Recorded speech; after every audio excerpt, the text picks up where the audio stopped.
Siapa sangka, negara kecil ini menyimpan tradisi kuno yang memukau, lanskap alam yang megah, dan fakta-fakta unik yang jarang diketahui. Dari festival penuh warna hingga salah satu monarki terakhir di Afrika, inilah Kerajaan Eswatini.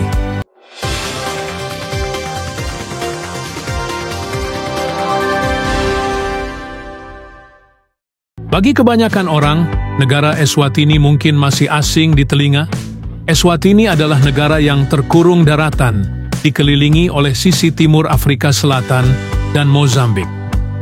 Wilayahnya membentang sekitar 110 mil, 175 km dari utara ke selatan, dan sekitar 80 mil, 130 km dari barat ke timur pada dimensi terbesarnya.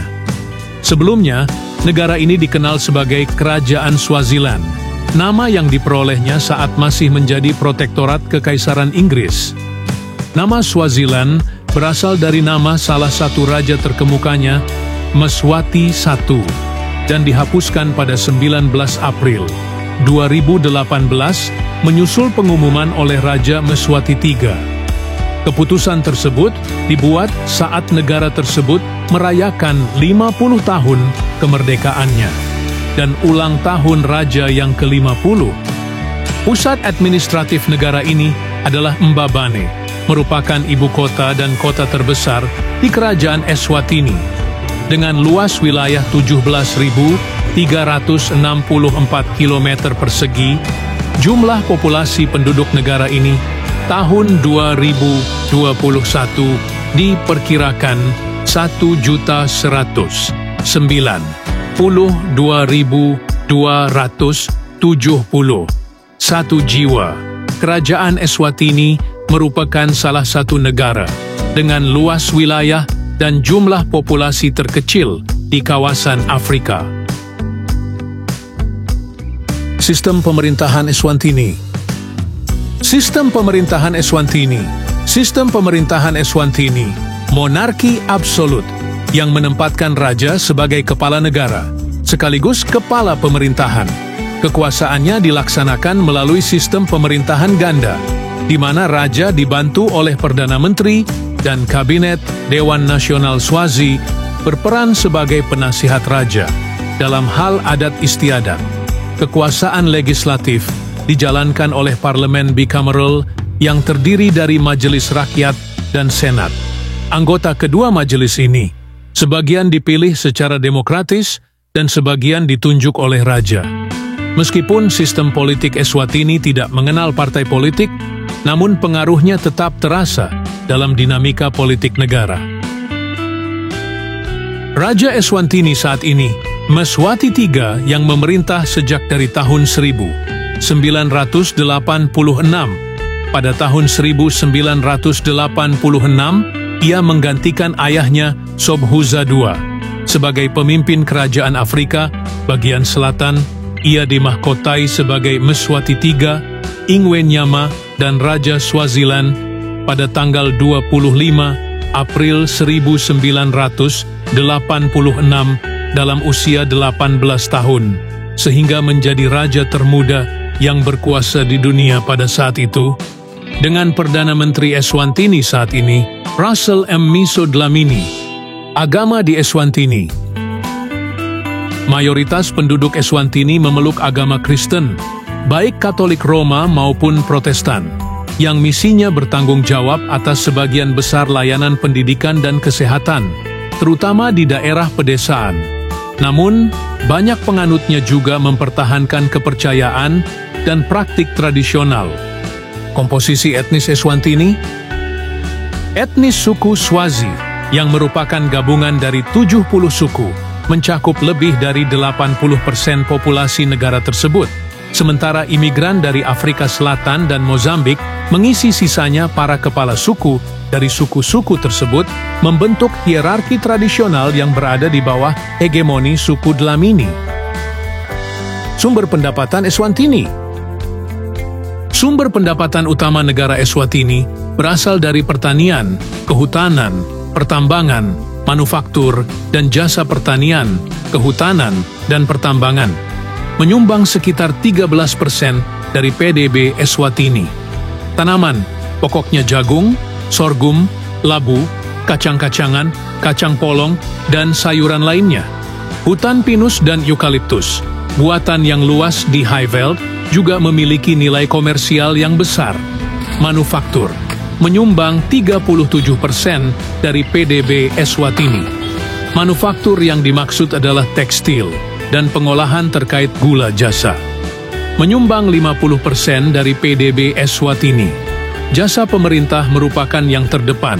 Eswatini adalah negara terkurung daratan, berpendapatan menengah ke bawah.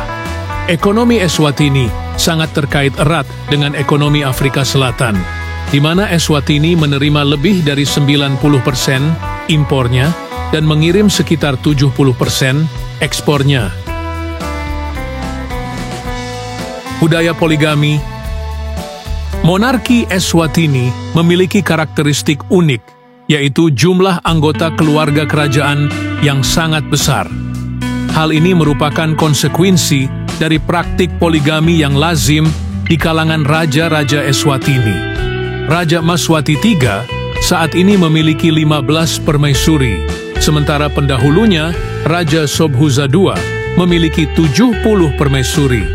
Tradisi pemilihan istri baru saat Festival Umhlanga, meski tidak lagi rutin dilakukan, telah berkontribusi pada jumlah anggota keluarga kerajaan yang signifikan. Ciri khas anggota keluarga kerajaan adalah penggunaan bulu merah di kepala mereka pada acara-acara resmi. Sapi adalah harta yang penting. Di Eswatini, sapi memiliki nilai yang sangat tinggi. Hewan ini digunakan sebagai alat pembayaran untuk membeli tanah dan memberikan mas kawin. Bagi seseorang yang ingin menikahi seorang putri, ia harus menyerahkan hingga 300 ekor sapi sebagai mas kawin. Sejarah singkat Eswatini. Sejarah permukiman manusia di Eswatini jauh lebih tua dari pembentukan bangsa Swazi. Bukti arkeologi menunjukkan adanya aktivitas manusia sejak ratusan ribu tahun lalu. Peradaban zaman besi muncul sekitar 2000 tahun lalu, diikuti oleh kedatangan kelompok bantu bangsa Swazi sendiri, terbentuk pada abad ke-19 di bawah kepemimpinan klan Dlamini. Pada abad ke-19, berbagai klan di Afrika Selatan bersatu membentuk bangsa Swazi di bawah kepemimpinan Dlamini. Proses persatuan ini penuh tantangan, terutama karena adanya ancaman dari kelompok-kelompok kuat seperti Ndwandwe dan Zulu. Di bawah kepemimpinan Sobhuza I dan Mswati II, bangsa Swazi berhasil memperluas wilayah kekuasaan mereka melalui penaklukan dan asimilasi. Sistem militer yang kuat menjadi kunci keberhasilan mereka. Pada abad ke-19, bangsa Swazi menghadapi tekanan dari bangsa Eropa yang ingin menguasai sumber daya alam mereka. Banyak konsesi tanah diberikan kepada orang Eropa yang melemahkan kekuasaan bangsa Swazi. Pertengahan abad ke-19 menandai awal dari penurunan kekuasaan bangsa Swazi. Setelah merdeka pada tahun 1968, Eswatini di bawah kepemimpinan Raja Sobhuza II mengalami masa stabilitas dan kemajuan raja berhasil mempertahankan tradisi Swazi dan mendorong pembangunan di berbagai sektor. Namun, pemerintahan Raja Maswati III yang dimulai pada tahun 1986 diwarnai oleh tuntutan reformasi demokratis yang semakin kuat. Meskipun ada upaya untuk merancang konstitusi baru, kekuasaan absolut raja tetap dipertahankan. Perubahan nama negara menjadi Kerajaan Eswatini pada tahun 2018 menjadi simbol dari upaya untuk menegaskan identitas nasional. Itulah sekilas tentang fakta unik dan menarik tentang negara atau Kerajaan Eswatini. Terima kasih telah menyaksikan video ini. Eswatini memang penuh dengan fakta unik dan menarik yang jarang diketahui. Jangan lupa untuk mendukung kami dengan like, subscribe, dan tinggalkan komentar. Sampai jumpa di video-video unik negara-negara di belahan bumi lainnya.